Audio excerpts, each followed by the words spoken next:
A very Merry Christmas to all of you on Prime Time Mitch. I'm Mitch Cassidy, and today I'm going to be running up my top 10 Christmas movies of all time. My personal favourites. I'm wearing a flying squirrel onesie today. I make absolutely no apologies for that. We all have the gift of giving, and the biggest gift you could give me this Christmas is to smash a like down below, to subscribe, share and comment down below. I am thankful to all your support and I will always give back.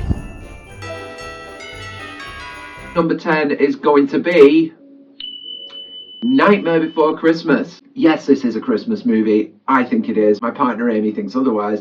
Yes, there's a lot of Halloween in it. There's a strong Halloween element, but it is full of Christmas. It is full of Christmas cheer at the end. To me, that Tim Burton wintry look makes it a Christmas movie. And the overall message is festive, and it's about peace and goodwill to all men and things like that. So yes, it's a Christmas movie. It's also the first VHS I was ever bought by my parents at Christmas. I played it when I was a child on Christmas Day. I sat and watched that while my parents cooked dinner. So it's a very special Christmas movie to me. It edges in at number 10. There's so many others I enjoy slightly more, and others that I like to watch around Christmas time more than this one. I tend to watch this one sort of around November time. It's just a great story, and the songs are very well constructed. Animation is as good as anything you're going to see. Certainly I think it was ahead of its time. To me, the best part about this movie is the idea that Halloween and Christmas could clash and what would happen if one got hold of the other. It was certainly always going to be Halloween trying to hijack Christmas, because there's too much good spirit in Christmas Town for them to go and hijack somebody else, and why would you want to in a town like that? My favourite part of the movie has to be the kid pulling the present out of the box and showing his parents, and it's just a shrunken head. I love that part. So yeah, Nightmare Before Christmas, number 10 on my top 10 list of Christmas movies. Number 9, Christmas with the Cranks. So many people hate this movie. It's got the most rotten reviews I've ever seen. I don't get why. I sort of understand if it's not your humour, you don't like the characters or whatever, but it's a Christmas movie. I tend not to rate many Christmas movies down at all, just because they are what they are. If you take a Christmas movie seriously, you probably need to go out and breathe some air. I just like the overall Christmas feel of this movie. I love the little neighbourhood and the tight-knit community. Where people found the neighbours and Dan Aykroyd's character to be obnoxious, I found him to be hysterical, particularly when he says, "Why should the daughter pay for the sins of the father?" That's one of my favourite comedy lines in a Christmas movie. I just enjoy this film. I don't think Tim Allen and Jamie Lee Curtis had particularly bad chemistry or anything like that. I think they add to the movie with the sort of on-off clashing. I do get it's a bit bizarre how an entire neighbourhood would want you to force you to spend Christmas their way, and it does sort of touch on those feelings sometimes that I imagine people get, where they just think, you know what, I don't want to do it this year, I want to go off and do my own thing, but of course they get dragged back into the spirit of the season is how I look at it. So where many don't like this movie, I have fun with it. I can't wait to watch this film every year. So yeah, it's just my opinion. Number 8, Scrooged. Now, I was always going to like this movie. I'm a big Bill Murray fan. I loved his character in Groundhog Day, and I think this character is very similar in the sense that he's a real stick in the mud. He doesn't really appreciate everything he has, and they retell the tale of Scrooge, but in a more modern way, in a more corporate way. I think sometimes the movie can feel like it's sort of making it up as it goes along. It seems a bit rushed in parts, but there's some good comedy to be had in here, and a lot of it comes from Murray. This was 1988, so I was 3 years old when this came out. I would have enjoyed it if I'd seen it at a young age. I only got to see this movie for the first time, amazingly, when I was 20, I think. I like the telling of Scrooge, and I like whatever adaptations come of that, and I think Bill Murray does a good job in being the unlikable, mean-spirited character that he is in this. In at number 7, Home Alone. One of my earliest memories for a Christmas film, weirdly, and I'm not sure why. I certainly don't think it was the first one I ever watched. But the concept of this movie is just so special, and I believe it was John Hughes who thought in his head when he was running up a list of things to do for a Christmas vacation, oh, I better not forget the kids, and then thought what a great idea that'd be for a movie. And it certainly was. Macaulay Culkin played a great role, really relished being that sort of mature kid. There are times when I really don't believe he's the age he's supposed to be, so that says a lot about how believable him handling himself is, especially against two idiotic burglars. Very, very well played by Daniel Stern and Joe Pesci. There's a wonderful turn from John Candy in this movie, so I mean that elevates it straight away. Amazingly, all of his lines were improvised because he only had a day to do it in. And a big shout out to Roberts Blossom, who plays Old Man Marley in this. He was brought in to create a more serious layer to the movie. And you also get that really nice, light-hearted, feel-good finish because of his involvement. It's a fun movie. His interactions with his family are hysterical, and I find Buzz to be one of the best comedy characters in Christmas movies. Don't you know how to knock phlegm wad? Number 6, ridiculously, I only saw for the first time last year, and that is A Christmas Story from 1983. What a film this is. So retro, it has a real working class feel about it. Everything is so relatable. The way it is shot, the humour in it is so acceptable for both child and adult. It sort of digs into the cracks of Christmas and focuses on the little struggles in between that aren't major mainstream ones that you see in other movies. And just, there's an overwhelming feeling of tradition throughout this movie. I really, really enjoyed this. I'm so angry it took me this long to watch it. And the scene with the duck at the end just blows me away. I love A Christmas Story, and it's a very, very worthy 6 on the list. Number 5 is a strange one because I wish I could put it higher, but there are just a few more I enjoy slightly more. But that is National Lampoon's Christmas Vacation. This, to me, is the funniest Christmas movie ever made. Some of the one-liners, some of the dialogue. Can I refill your eggnog for you? Get you something to eat? Drive you out to the middle of nowhere? Leave you for dead? No, I'm doing just fine. I'm still finding new ones now. You can go back to it and watch it again and again and laugh just as hard. Randy Quaid is fantastic in this movie. Chevy Chase holds it together as that desperate man trying to give his family the Christmas they deserve. On in my house when I was a child, I have a real nostalgic love for this movie, and like a lot on this list, it's there because it captures the spirit and I feel like it's Christmas when I watch it.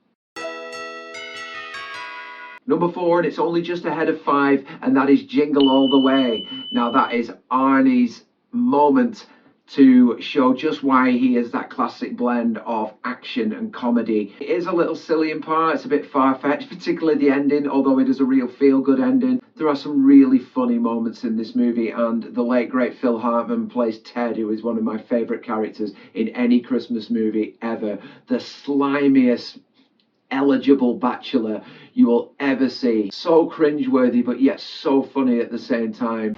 Don't worry, Ted's here. I just find myself giggling as soon as he appears. It also homes in on the subject of parents struggling to buy their child the media-driven toy of the year that they really, really want to make their Christmas memorable and special, and the desperate lengths that they will go to for that to happen. It's heartwarming, concerning in a way, but yeah, number 4 on the list. I couldn't have Jingle All the Way anywhere near the bottom of this list. Number 3 edges out the original by quite a few places, and that is Home Alone 2, Lost in New York. From 1992, the follow-up 2 years later to Home Alone, and I like this movie more because I just feel like it had more layers. It was like Home Alone 1 with a load of bonus stuff thrown in. You had a brilliant performance from Tim Curry, who had me in stitches, especially lines like this. Cedric? Yes? Don't count your chips in public. And a lot of other great cast members in this. Obviously, you had Daniel Stern and Joe Pesci returning, Catherine O'Hara. A great role played by Brenda Fricker, a very underrated actress. It has that feel of Christmas because you're in the middle of New York. And I was always fascinated by it as a kid as to what it would be like to be in New York at Christmas. I love Home Alone 2. It has that repeated watch feeling, and I feel like Christmas, like I said. Every time I watch a Christmas movie, I want to feel good and I want to feel like it's Christmas. It delivers both. In at number 2 is probably the most timeless classic. In terms of quality, visuals, it's head and shoulders above the rest. In terms of my favourites, it's number 2, and that is It's a Wonderful Life. This was such a different take on the Scrooge-style story. Instead of the guy needing to make amends for his outlook on people, his outlook on life, his behaviour, his lack of kindness towards others. You've got a guy that doesn't believe in himself, that has a sense of hopelessness, that all is lost, he has no self-worth, and an angel is sent down to try and show him what the world would be like if he wasn't in it. That's something new and different. It is a wonderful visual masterpiece. I believe there's a colour version out there. I haven't seen that, but I don't think I would appreciate it as much as a black and white, because some of the shots you get in It's a Wonderful Life with that black and white look is what makes the movie what it is to me. You want the moon? Just say the word and I'll throw a lasso around it and pull it down. Quite a long story. You've got to really follow it through, but it's such a satisfying conclusion, and it's a lovely message as well. And Jimmy Stewart's finest role, he has got that mix of desperation, of good nature, and there's a lot of like love in the core of his character. I can't put this movie top because it isn't my most favorite of all time, but if I was putting the greatest Christmas movies of all time, this would probably be top of the list. Just a few honourable mentions before we get to the top spot. First in, Deck the Halls, Danny DeVito and Matthew Broderick in a bizarre movie where DeVito wants to illuminate his house with about 1 million lights so it can be seen from space. Both Christmas Chronicles movies, mainly because I think Kurt Russell is a fabulous Santa Claus. It's a nice modern movie. It just doesn't edge into the top 10, but it's still pretty good. Both of them are pretty good. Cooper's Christmas, or Love the Coopers. It's got a few different titles. A lot of people don't like this movie. It's not rated very highly at all. It's got a strong cast, John Goodman and Diane Keaton leading it. And it's a feel-good movie. It's a little cliche-driven and a bit wishy-washy, but a lot of stories all coming together. Still worth a watch at Christmas if you want to feel in the spirit. If you like your musicals and you love Dolly Parton, which you have no reason not to, Christmas on the Square, very much worth a watch for the musical numbers and for the usual Christmas story of somebody bad turning good and realising what they have. And Dolly's presence is enough to want to watch it. And finally, one that was on the cusp of 10, but I couldn't do it because it didn't feel like an actual movie. It felt like I was watching something that was really happening. A Very Murray Christmas, Netflix special. Most actors play themselves. I thought this was going to be horribly celebrity drenched and completely unrelatable, and I found myself getting a glass of whiskey and really enjoying this. People are drunk throughout, but you know, that's Christmas, isn't it? I love A Very Murray Christmas. Can't wait to watch it this year.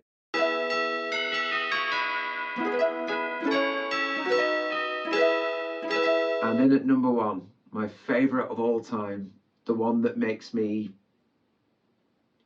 30 years younger when I watch it, and that is The Muppet Christmas Carol. Incredible how this movie was as good as it was, and a lot of that largely down to a very good script. Incredibly, for a Muppets movie, the script is fantastic. They are so respectful of the original Dickens tale. If you were gonna Muppetize a classic story, that is how you do it. Michael Caine's performance in this movie is damn near Oscar worthy. To play a straight Scrooge who has all the elements of what Scrooge is supposed to be. Certainly at the start, he is a mean-spirited, unpleasant, unfeeling, cold man, and then he plays the emotional side of the character where he realizes what he is and what he's become and what he's lost, and then the spin around at the end is believable. You actually feel all that goodness seeping into him. It's an incredible performance, and it's so understated because it's a Muppets movie. But Michael Caine in this movie, I love Michael Caine in general, but that performance is, I would say, 70% of this movie as to why I love it so much. I love the music. The songs are lovely and catchy. I still find myself humming them. These songs are as good as any Christmas songs that are out there and are popular. It's just a wonderful, charming movie, lovely to look at. I love the credit sequence at both sides of the movie. I can't get enough of The Muppet Christmas Carol. It's my yearly tradition, and if I could watch it every day up to Christmas, I would do, but the people around me would probably object to that. That is my favourite Christmas movie of all time. The Muppet Christmas Carol takes number 1 spot. God bless us. God bless us, everyone. Thank you for watching my top 10 Christmas movies. Please smash a like below, subscribe, share, comment, Give me your thoughts on what your favourites are and what you think of my favourites. They're certainly not going to be the same. And I wish every one of my subscribers and everyone watching this video out there the merriest and happiest of Christmas and a prosperous new year. Thank you guys. Peace.